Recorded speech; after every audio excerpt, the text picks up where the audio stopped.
I don't believe that everybody has to buy a house, right?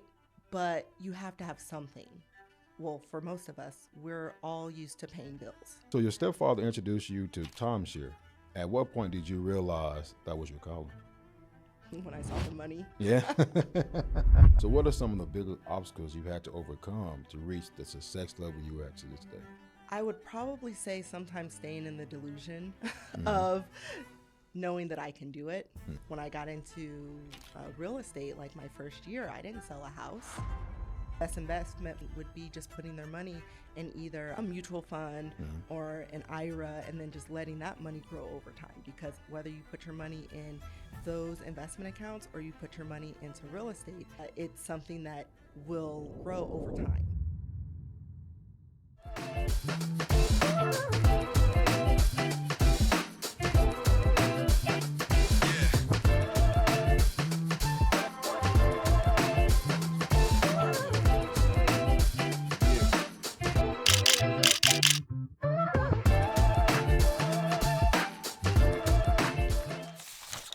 Welcome back to Conversation with Mr. French. I'm your host, Derek French. My today's guest is a Las Vegas realtor, advisor, entrepreneur, and history-making sales leader, becoming the first Black female sales director at her company.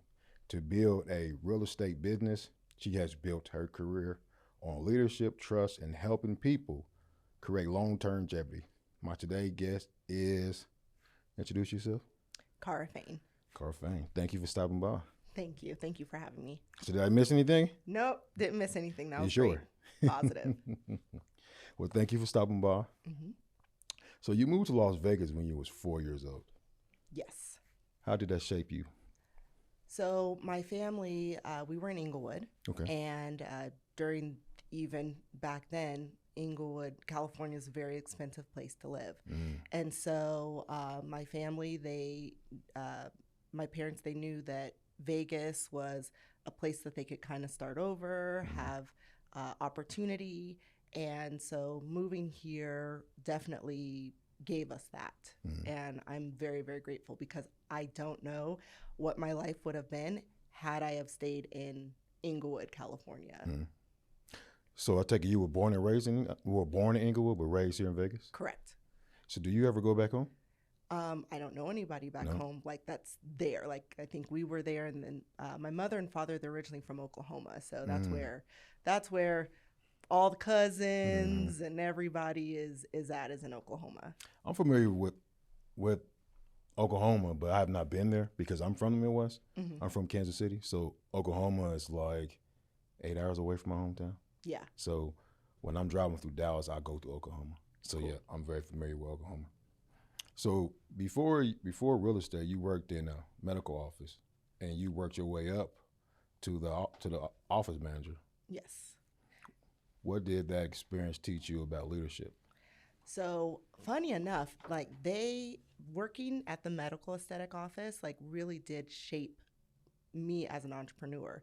And what I mean by that is when I had I first started as the filing girl, so I would just put the files away after school, and then during the summer, then the doctor's wife was like, hey, like, you can work in the summertime, we can teach you how to answer the phones and everything. And so the doctor was an ear, nose, and throat specialist. Okay. And so then he ended up doing more medical aesthetics, so doing like the facelifts, Botox, all that fun stuff, fillers and everything. And so the doctor and the wife, they really took a liking with me, and they allowed me to like really learn how the business worked and how between getting clients, taking care of business, life, and everything. I ended up actually at the age of 19 moving in with them. And so that was like a whole other thing. So I went from living on the east side of Vegas with my parents to living in Green Valley and, nice $1 million home, and being able to wake up, have coffee, check emails, get with the trainer to work out, go to the office, take care of business, go to, I know, I'm sure you're looking like there was a lot of things that I didn't put in my bio because it's just, there's just a lot more to what really shaped me, but it really came from them. No, I'm looking like that's surprising at the age of 19. Yes. Like you were experiencing some life that people don't get to experience at the age of 19. They're still trying to figure out if I'm going to go to school or college or where I want to do at the age of 19. Yes. And that was actually tough because I was in school. Mm-hmm. So I was at UNLV mm-hmm. and I had a good time, took, enough classes that I needed to, but mm-hmm. I remember sitting in class and I'm like, well, I'm already making like a lot of money and I'm already living the life. Like, why am I doing this? Mm-hmm. Right. And it was one of those things that really, it shaped me as an entrepreneur as far as like knowing what I need to do. Even when it came to going into restaurants, like what wine do I choose, right? Mm-hmm. Like I get to choose the wines that I've been to the wineries with. And this is me at the age, well, of course, speed it up. I was 21 by then, okay. Going to the wineries. Okay. Yeah, I was about to say, did they have a winery at that place or what? Right. But just being able to be in the space with people with money mm-hmm. was a huge, huge benefit for me that early on. So leading up to college and high school, did you know what did you want to do? Did you know during high school you wanted to be an entrepreneur, or did this come about when you started working at the office? I just wanted to make money. Mm-hmm. I had no idea what I wanted to do. Mm-hmm. And that was another tough thing. So even working in the medical aesthetic business, I didn't necessarily want to be in the medical field. Like mm-hmm. that wasn't my thing. But based on the field that we were in, the company was making good money and I was able to live a good life. Mm-hmm. So it worked out. I read that some entrepreneurs didn't even go to college. You didn't even need college to become a successful entrepreneur. That's true. But I would say this, when it comes to college, I wouldn't rule that out. And I do talk to a lot of young kids that are so confused and they may even look at my life and say, hey, like I want to do what you're doing, right? Mm-hmm. What I've learned is that college really does give the foundation mm-hmm. that really can help shape a person. So yes, you could do the hard knocks of being an entrepreneur and get your head knocked over by all the different things that life will give you. Mm-hmm. But college actually does help a person. Can you get through something, right? Can you finish something? Mm-hmm. And the different lessons that college will teach kids, there are some great things that they can learn from that and also be able to even have a conversation with people, right? Mm-hmm. When you go to college, you're able to learn about different cultures and religions and different things that if you're not around that yourself, mm-hmm. then you wouldn't know anything about it. And so I never outrule college because I do feel that it's something that they should have, even as a base, even if it is just an associate's degree, even if it's just something minor, just being able to do that after high school, I think it's still very important. Right, because everyone who go to college, their mindset is not to become an entrepreneur, but when they go to apply for some of these corporate jobs, they can't say, oh, well, you don't have an associate, so you're disqualified for some of these top paying jobs. Mm-hmm. So do you feel that's why some people should go to college? Yes, I think that things like being able to learn Excel, being able to understand what accounting is, mm-hmm. being able to understand the different English literature and even math, because math teaches you how to solve problems, not necessarily just in numbers, but just in life, mm-hmm. right? So just being able to have those things, I think, is just as important, whether the entrepreneur doesn't go to college or they do. So I just never outrule that. And I never tell kids that they don't have to go to college. I understand when it's something that they have to pay for mm-hmm. themselves, because I was up against that. But I think that if they do have the opportunity, like, why not explore it, especially if you don't know what you want to do. Yeah. So I have 3 kids, and I have 2 boys and a girl. My oldest son, he wants to go to a trade school. Mm-hmm. Because he's into sports, but he feel like he's not going to get a scholarship, because everybody doesn't get a scholarship to go play ball somewhere. But his mindset is he wants to be an entrepreneur, but he want to go through a trade school, like electronics, to be an electrician, mm-hmm. and then open up his own company that way. Oh, that's perfect. Yeah. Yeah, that is perfect. So your stepfather introduced you to timeshare. At what point did you realize that was your calling? When I saw the money. Yeah. It just boils down to that, Yeah, right? yeah. The funny part is I always had an interest in real estate, right? So even before I got into timeshare, I didn't even realize what timeshare was because I didn't grow up going on vacation in a timeshare. Like my parents didn't do that. Our vacation was going from Las Vegas to California, going school shopping at the alley, and coming back. I don't even think we even hit the hung out at the beach, right? Yeah. That wasn't even a thing. So I would say that I'm sorry. What was I getting to that part of it? I was just saying that I didn't know what timeshare really was until I actually got into the industry and was in training for it. Right. So the amount of money that you can make in time, it sells, right? It sells 101, and people say if you can sell timeshare, you can sell anything. Yeah. But what really got me was the opportunity of what I could do, being an entrepreneur and being able to make money. So when I moved to Vegas, you wouldn't believe what my first job was when I moved here. Was it timeshare? Timeshare. Now, were you the person that got people to go on the tours? No, I actually was the salesman. Okay. So, at South Point. Okay. South Point, and I came. So I originally was in the manufacturing plant. So I was good with my hands, and I was hourly. So I was knowing at the end of the week I was gonna get a check. But when I moved here to Vegas, I wanted to try something totally new. Okay. I wanted to be my own boss. I wanted to set my own schedule, have freedom. So I was doing something, and I was on the strip or something, and some guy approached me like, "Hey, we have a job for flexibility, freedom, and stuff like that." I was interested, and he was like, "It's a timeshare agent." Okay. At South Point. So I went through a 3 weeks training, and then it was commission plus hourly. But I wasn't selling, but I was seeing it was $300, but after taxes it was like $2 something. I said no.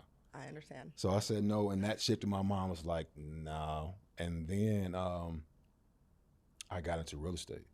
Okay.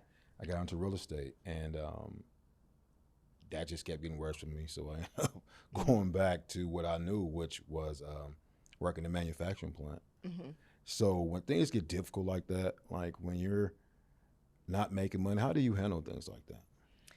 So early on, and this again goes back to when I was working for the doctors, right? One thing that the doctor's wife had said to me was, I would rather get paid based on my performance than hourly.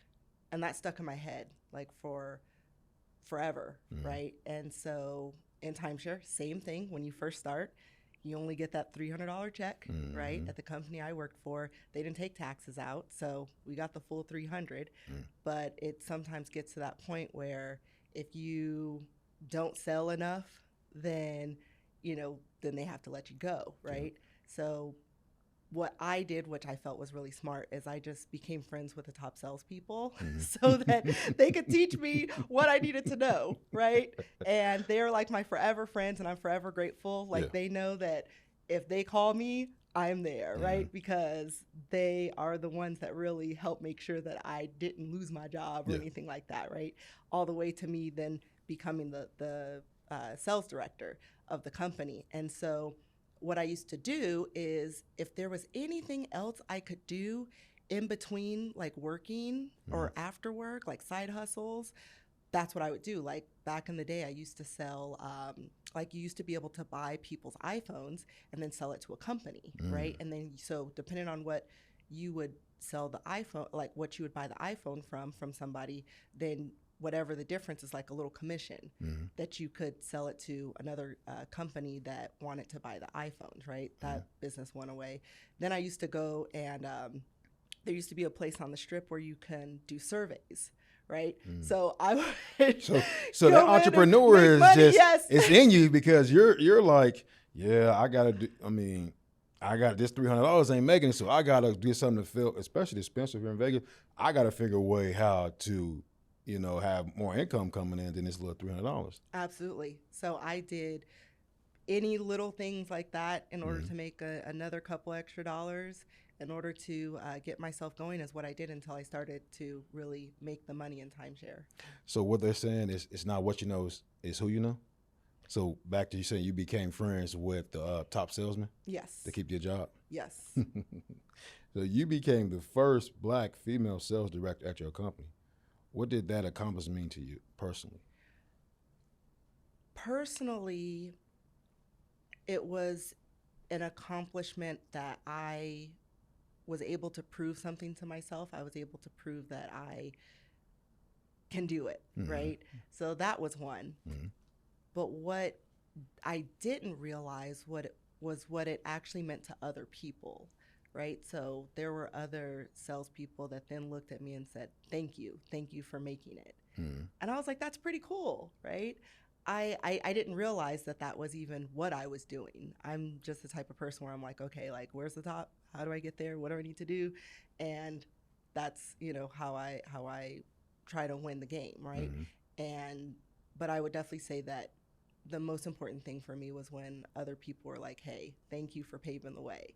So I know that there are a couple other like Black female sales directors in the timeshare space, and I'm really excited for them. And I think that was very cool that I was able to open that space for that. So that company that you became the first Black director, does that still exist to this day? Yes, the company's still there. Yeah. Yep. So this was timeshare. Did you advance into the medical field? No. So I did the medical field first. And then when that business, the doctor and wife, that's a whole other story for a whole nother time. Okay. But when they went out of business, then that was when I was kind of at a point where I didn't know what I wanted to do. I was actually going to join the Air Force. So I was like, well, I'll join the Air Force. I can, see what I can do there, right? And that was when my stepdad was like, hey, come to my job. Come say hi, right? He sold cars for 40-something plus years and then got into the timeshare space. So it wasn't anything for him to just kind of introduce me to people. And then the salespeople saw me and they're like, hey, like, what are you doing? I was like, well, nothing right now. So they were like, hey, you should come work here. So that's kind of how I ended up transitioning into that. So it was easy for your stepfather because he stole cars, right? Yes. And then he transitioned over to timeshare. So, yeah, I mean, that was probably like a walk in the park for him because he was a salesman. Correct. So what are some of the bigger obstacles you had to overcome to reach the success level you are at to this day? I would probably say sometimes staying in the delusion of knowing that I can do it. And times can get rough, times can get tough. Even when I got into real estate, like my first year, I didn't sell a house, right? I was helping with rentals and all of that, but nobody called me to help them buy or sell a house. And that was really tough because I was not expecting that at all. I'm like, well, I've been in the city for a long time. People know me and they're just going to call. That didn't happen, right? So it took some time, and I realized that people were watching. They just wasn't sure if I was going to stay in that space or not, because it's very easy for people to start something and then start something new. Yes. Right? So people were watching. They just wanted to make sure that I was still doing what I said I was going to do. And then that's when the phone calls started happening. So it's just really being resilient and just knowing like what your path is and just being able to keep going against all odds. So did you knew that it was going to be there's difference between real estate and timeshare? Like, did you have to work? Is the work ethic more different from each other versus like I said, timeshare and real estate? Because real estate, you're actually taking people around to see homes versus timeshares. They just come to one building and you show them a model and try to convince themselves on that. So is that difficult to do? So in timeshare, what's really big with timeshare is they have their marketing that's on point, which is what allows them to put people in front of you. So your only focus in timeshare is just to sell the people, right? It's not anything else. The people are in front of you. It's your job to get whatever sold. that day, because you don't have tomorrow to fall back on, right?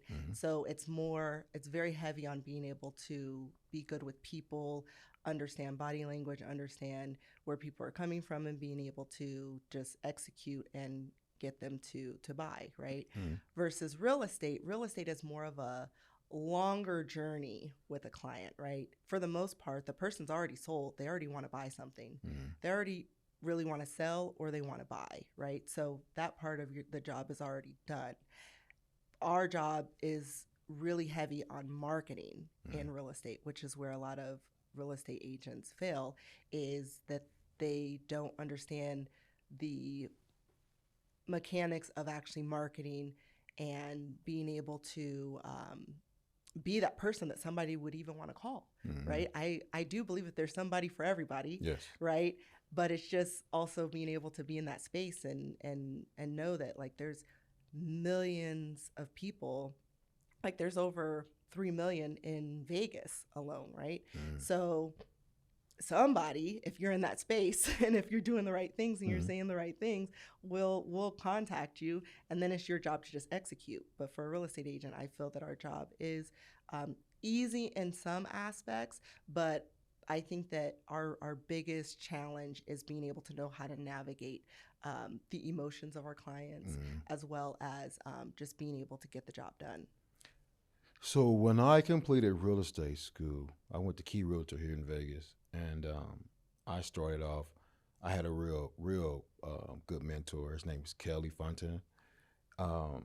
It just got frustrated for me because it's commission based, and I moved to Vegas. I have no family, no friends here, and it's like I see a lot of homeless people. So that's my mind. I was like, man, I can't be homeless. I tried hard every time I go out and try to pitch to people. You ask the three things. Hey, do you know your credit score? Are you looking to buy? Or how long you been on your job? And a lot of people, well, I'm working on my credit. I call you in 6 months.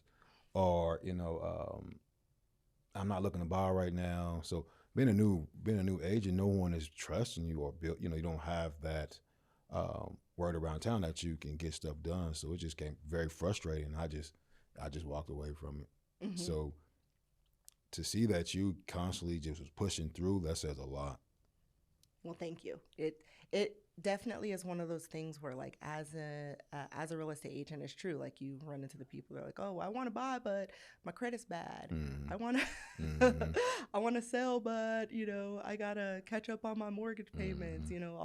All those different things. But I think that more than anything, any real estate agent starting out, they should have some base of being able to, like, make sure that they can afford their rent, their basic bills, and that sort of thing. So having so in a household, somebody got to have a job, right? Yes, Ideally, yes. right? And even when I first started, even though I had quit the timeshare industry, and then to become like this entrepreneur, like, I didn't do very well when I first started. So I had to pick up another job, right? So because I'd been in the medical field, I had a doctor friend that allowed me to work, like, part-time until I got a couple sales under my belt, and then I was able to let that go and then continue on. But no, I do feel that, like, unless parents are paying for home and you don't have any bills and any responsibilities,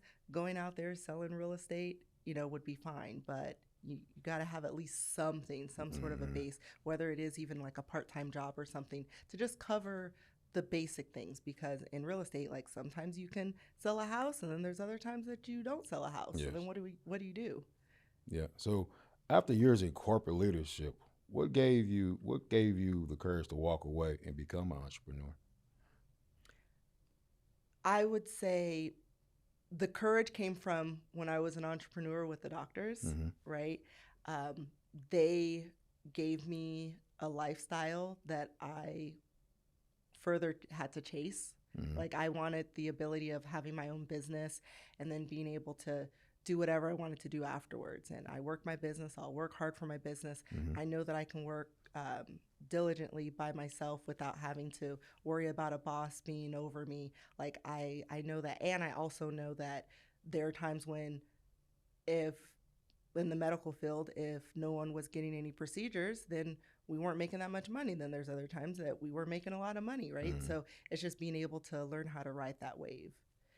So I take from it that freedom, the freedom to come and go. And hey, if I want to go to Cancun, I don't have to put in a 2-week notice request. Hey, can I get this day off? And they say no. So yeah, I totally understand. And that's one reason why I wanted to be a real estate agent. It's the freedom. Yes. It's the freedom but and the money. Don't get me wrong now. And the money. Yes, but you just have to, it does require having that discipline in the beginning, right? So you do not get the freedom without also doing that discipline. And it really is like more of a mental thing, more than anything. Many people think buying a house is just about real estate, but you approach it as a wealth building. So why is that so important? So I don't believe that everybody has to buy a house, right? But you have to have something. And so for some people, well, for most of us, we're all used to paying bills, right? That's one thing that we're bred. It's like it's in us that we have to pay a bill. And when it comes to investing, that investing is a whole different mindset. And a lot of people, they don't really have that mindset when it comes to investing. And so if you buy a house, it's as if you're investing without even thinking about it because it's another bill, right? So the one thing that we all have to do is we all have to pay for wherever we're going to stay, right? So due to that, if you buy real estate, then you're investing for later on, right? And that I've seen that help families when it comes to getting their next property, or starting their own like rental setup and everything. And it just really is such a great strategy for people who may not be able to set aside money in an investment account.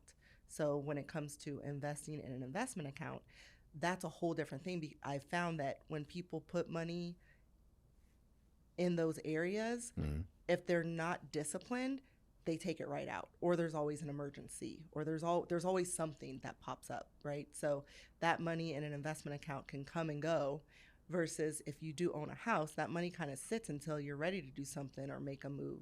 And so that's why I like utilizing that as something if a person can't start with anything. So what do you think is a good investment? Fourplex, duplex, or single parent home? Whatever you're comfortable with. I love the fourplexes. I love the duplex. Those also come with, are you ready to be a landlord? Yeah. Right? So some people are not ready to be a landlord, which means that if somebody calls and something's broke, you got to fix it, or you can hire a property management to take care of that. That's no problem as well. But it's just things that you have to know that, like, if you are going to be a landlord, you have to set aside money to take care of those things because it's your place. It's not theirs. So there's some people that can handle that. There's other people that just can't. So what I always say is just whatever you're comfortable with. So whatever your budget allow you to do? Not necessarily budget, No? what your mental state will allow you to do, because you can have all the money to have a fourplex and everything, but if you don't like dealing with people who may say that something's broke and you got to fix this and you got to fix that and you got to do this and you got to do that, then you're not going to be a good landlord, and then that may not be the best investment for you. The best investment for that person would be just putting their money in either a mutual fund or an IRA, and then just letting that money grow over time. Because whether you put your money in those investment accounts or you put your money into real estate, it's something that will grow over time. So 90% of businesses come from referral. What do you believe you have done different to earn that level of trust?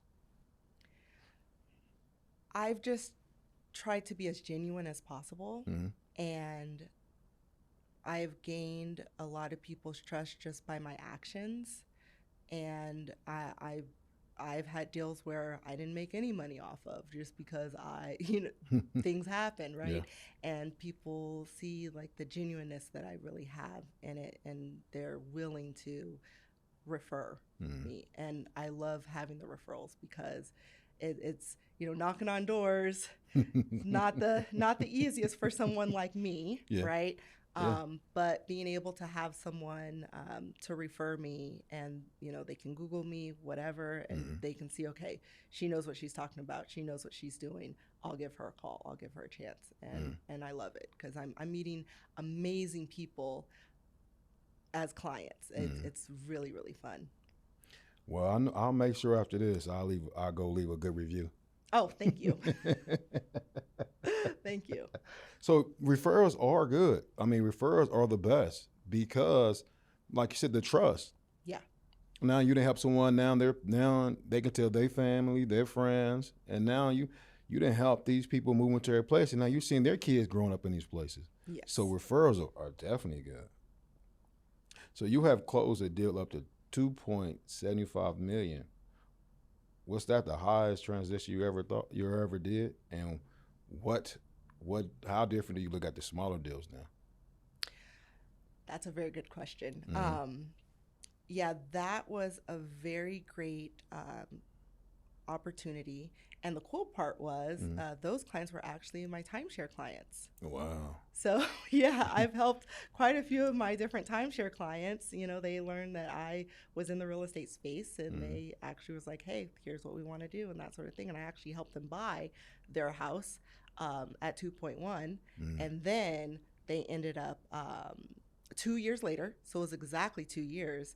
And we were able to sell at 2.7. And the difference was I found something that we had a vision of doing. They did the vision, and they were able to exit out in a couple years, which is great, right? When it comes to real within estate. 2 years, Yeah, yes. in 2 years for sure. So, but the little deals are still my bread and butter, right? So I love the opportunity to sell the $1 million houses when I get those calls, by all means. But I still love the family that is starting out and they want to get their first property, and their first property is not going to be that $1 million property. Yeah. It's going to be that $300,000, $400,000 property, maybe even $250,000. And I treat them exactly the same because I do know that in a few years they'll call me for the next house. So I've been able to actually tier quite a few of my clients up from their first property to their second property, and now they're in the $1 million range of owning real estate, which is pretty cool. So your clients, do they eventually become friends? Family. And are you big on family? Very much. So what does that look like? I'm sorry. Family. I have a fantastic, amazing fiance. Shout out to him. Shout out to him for and sure. And the kids. Yes. And my mom is still around. I have an older brother, younger sister, and my father's passed away. My stepdad had just recently passed away. My condolences. But other than that, like I still have a lot of great cousins in Oklahoma. But when it comes to family, like it is like absolutely amazing to have great supporters. Like we all support each other, and I just absolutely love that. Because earlier you said trying to sell a home is mental. Yes. So when you go through that, you lean on your family more when things like that occur to you? Absolutely. My fiance, he's like amazing when it comes to, I'll say a few things like this happened, and he is able to just kind of straighten me out and tell me, what to do, or, how to look at it, right? And he gets me right back on my feet. So that's cool. That's a blessing. Yeah. To have a partner that's, willing to, do the necessary step to make sure his fiance is mental is okay, in good shape, because our culture, mental is a big thing. Growing up, they didn't talk about it, but now it's just like they are suggesting we go see someone, and to have someone at your house that you feel comfortable with, in love with, that you can talk to without feeling that you're going to be judged is a great thing. Absolutely. Well, I couldn't have it any other way. And I think it's the same for him as well. So real estate can be really emotional and stressful. How do you stay calm when everyone else is panicking? I would say that buyers and sellers, you know, they get into their emotions, right? But the transaction is the transaction. So how I handle it is, I mean, there are definitely times that sometimes I freak out as well, but they don't see me sweat because I have to be the person to let them know that it's going to be okay. Yeah.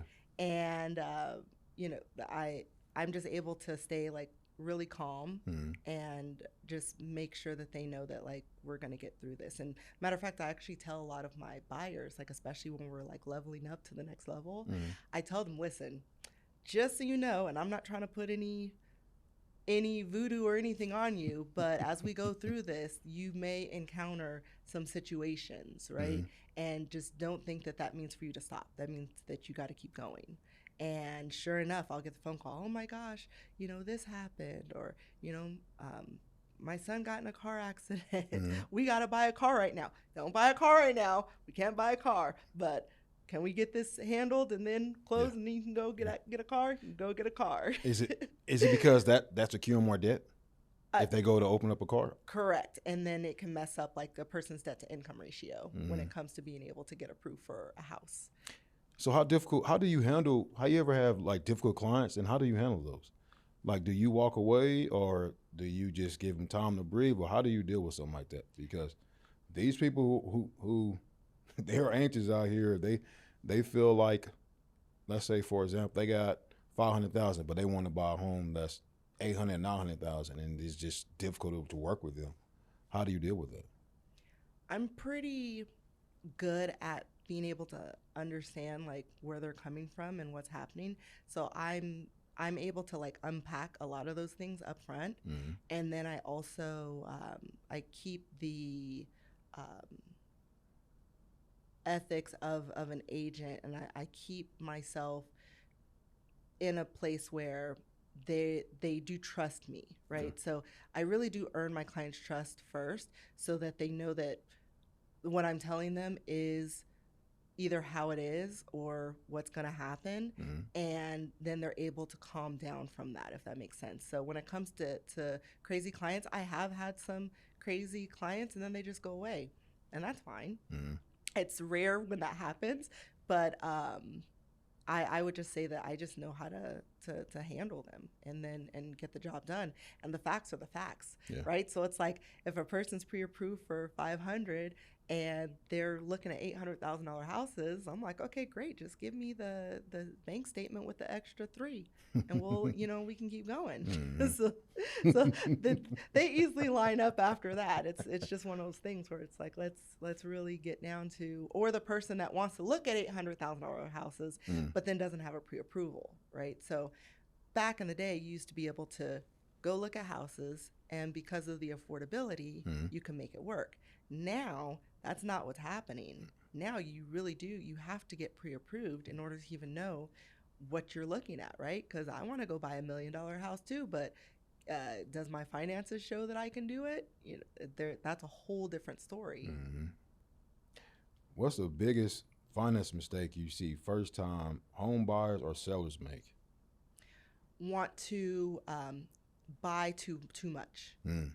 So the average, like, so for example, like a $300,000 home, for example, is almost like a $16 to $1,800 mortgage. So like, let's say you're at like 350, now you're at like almost 2,000, right? As far as a mortgage payment in that range, right? I'm not a lender, but these are just like very, very rough numbers. But so $2,000, let's say somebody is renting right now and their rent is like $2,000. Well, then you should get into something that is close to what you're paying. You can go up maybe a few $100s, maybe even $5, but don't go up like an extra $1,000 or $2,000 from what you've been paying for rent. That's something that I see that more people are doing, because they're like, whoa, well, if I'm owning this, then I need to have this and it needs to look like this. And it's like, not really. Like, let's really start where you were, right? Renting at $2,000. Like, let's find something. So if that means a townhouse, then that's a townhouse. That's just what it is. That can change in a couple years. In a couple years, you can upgrade into something better, because 2 years goes by very, very fast, Yes. believe it or not. And then you can put yourself in a better position to then get the house that has this and has the nice backyard or has the pool or has all these things. So the biggest mistake I see buyers do right now is they're trying to spend more money than what they really need to in order to like make sure that they're stable as a homeowner. Because again, once you own a home, you have the expenses of if something breaks, you got to pay for it, Yes. right? Yes. So there's no calling anybody when something breaks. So if the water heater's out, do you have the money to do that? Do you have a home warranty that maybe can cover that? Or let's say that there's a leak in the roof. Mm-hmm. Do you have the means of being able to take care of that? Because a roof can definitely be costly. So if you start where you're like, where you were just at, Mm-hmm. it allows you to take care of all those like little expenses that you may have to take care of as far as a homeowner. And then you know what you've gotten yourself into. So then when you're ready to upgrade, you know what you're getting yourself into, if that makes sense. I have had buyers buy too much of a house Mm-hmm. and then they have to sell or foreclose because they bought too much of a house. I've seen that happen. Within a year? Within a couple years. Oh, wow. Mm-hmm. So how do you balance your personal life with your business? I work a lot. That does not sound like balancing to me. There's no balance. I see. There's no balance at I all. see. I work a lot. And getting into my new relationship, I actually had to learn how to balance things out when it came to like having a household life Mm-hmm. as well as taking care of business, being able to know what those boundaries are when it came to answering my phone, taking care of whatever the family needs to take care of, all those things. So it really taught me, and it taught a lot about myself when it came to how to actually figure out personal versus business, because I love working, Mm-hmm. right? It's just like in me. So when it comes to personal time, like what is my personal time? Okay, maybe getting a massage. Okay, that can be done later. Pampering myself. But other than that, like my personal fun time Mm-hmm. is when I'm talking about deals. Mm-hmm. Like that's my fun time. If you really ask me like what do I like to do? I like to talk about business. And when it comes to talking about business, helping people, like how can I help you? Like how can we figure this out? How can we make some things happen, right? So that's what I really like. That sounds like an addiction to me. I mean, that's a good addiction to have. Yes. That is a good addiction to have. So looking back on your career, is there a moment that you learned growing up that stuck with you to this day? A moment. I would probably say so. I was in, what grade was I? I want to say maybe like the third grade. Mm-hmm. And I'm like in school. I grew up on the east side of Vegas, by the way. Oh. And so I'm like thinking to myself, I'm like, why am I here? Why am I, like none of this seemed normal to me being even on the east side. So coming from Inglewood, right? So Inglewood is like the hood, right? Mm-hmm. And then, living on the east side of Vegas, right? The one thing I can definitely say is that I wish that my parents took advantage of the real estate market back in those days, because it was amazing. And I still kind of get on their heads like, why didn't you guys buy anything? Like, what happened? Because we definitely missed out, like, for sure. But I would definitely just say that, like, as a kid, I just remember, like, just realizing that this was not the life that I wanted. And I really feel that the universe has really brought me more of what I wanted. Yes. And I definitely am very thankful for that. And so I would just definitely say that, like, if more than anything, you have to just kind of believe in the process. And with that, it just overall, you would be able to the universe will answer whatever you're looking for. If someone is listening and wants to build a wealthy, what suggestion would you give them? Figure out what people you have to get around. So it's being able to find those people that are willing to support you and help you. And then anybody who's not, you got to get away from them as soon as possible. So is that difficult for you to build a team? What do you mean? So because you're an entrepreneur, so do you have people working underneath you, or is it just you running your own business? So that's coming.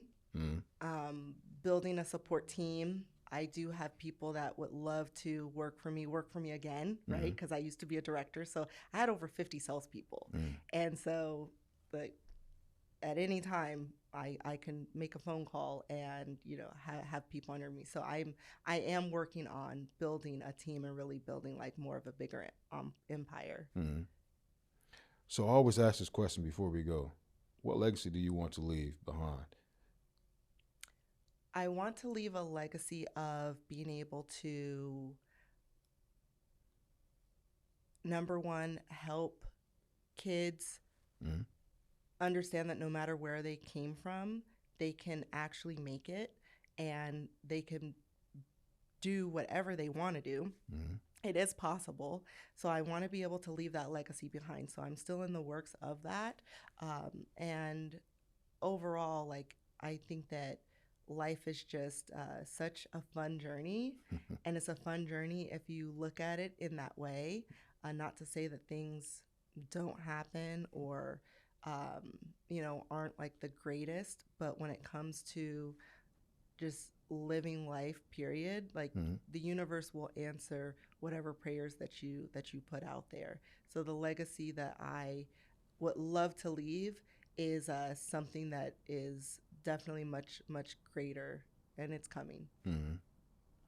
So if people want to reach out to you as far as buying property, where can they connect with you at? So my Instagram is I am Kara Faine. Okay. I also have a website that is through my Instagram. I can give my phone number, 702-355-1255. Okay. Would love to connect, have conversations with people, whether it's on the wealth building strategy side of things, or buying real estate, or figuring out how they can do both or one or the other. Mm-hmm. And I just would absolutely love to help support, especially from someone who I've came from the bottom all the way here. So I don't mind ever sharing my stories and the different things that I have had to go through in order to make stuff happen. So what's next for you? What's next? Yeah. Investing in, I'm looking at some apartments. I am looking at doing a little bit of the flipping side, Okay. right? So and then a new thing that just came up is I was like, man, a hotel, that'd be pretty cool. So Yes. in the works, we'll see. We'll let the universe take care of that. That's that entrepreneur in you. That's that. You can tell your fiance has a winner. So I would like to thank you for stopping by and have a conversation with me again. And don't forget to like, subscribe, and thank you. Thank you so much.